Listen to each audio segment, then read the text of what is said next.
আজ আমরা আলোচনা করব এক ভয়ঙ্কর পরিণতির গল্প। একজন শাসকের অহংকার কিভাবে তার ধ্বংসের কারণ হয়েছিল। সে আর কেউ নয়, মিশরের রাজা ফেরাউন। ফেরাউন ছিল মিশরের সবচেয়ে ক্ষমতাধর শাসক। তার ছিল দৌলত, প্রাসাদ, বিশাল বাহিনী এবং জ্ঞান। কিন্তু তার সবচেয়ে ভয়ানক দিক ছিল অহংকার।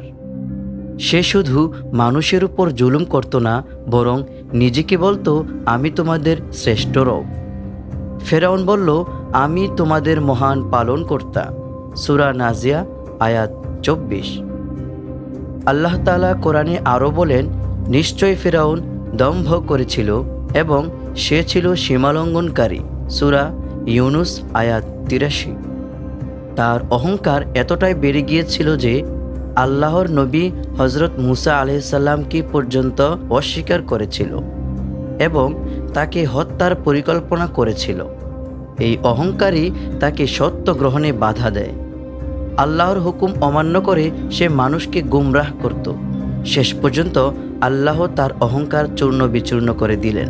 আল্লাহ তাআলা বলেন, অতঃপর আমি তাকে ও তার সেনাবাহিনীকে সাগরে নিক্ষেপ করলাম। সূরা কাসাস আয়াত 40। আল্লাহ তার দেহ সংরক্ষণ করলেন যেন সে হয়ে থাকে এক চিরন্তর শিক্ষা। আল্লাহ তাআলা বলেন, আজ আমি তোমার দেহ সংরক্ষণ করব যেন তা তোমার পরে আসাদের জন্য নিদর্শন হয়। সূরা ইউনুস আয়াত 92।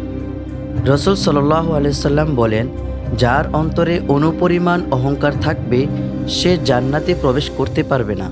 সহিহ মুসলিম। ফেরাউন ছিল ক্ষমতাধর, ধনী, জ্ঞানী, কিন্তু অহংকারই তাকে ধ্বংস করল।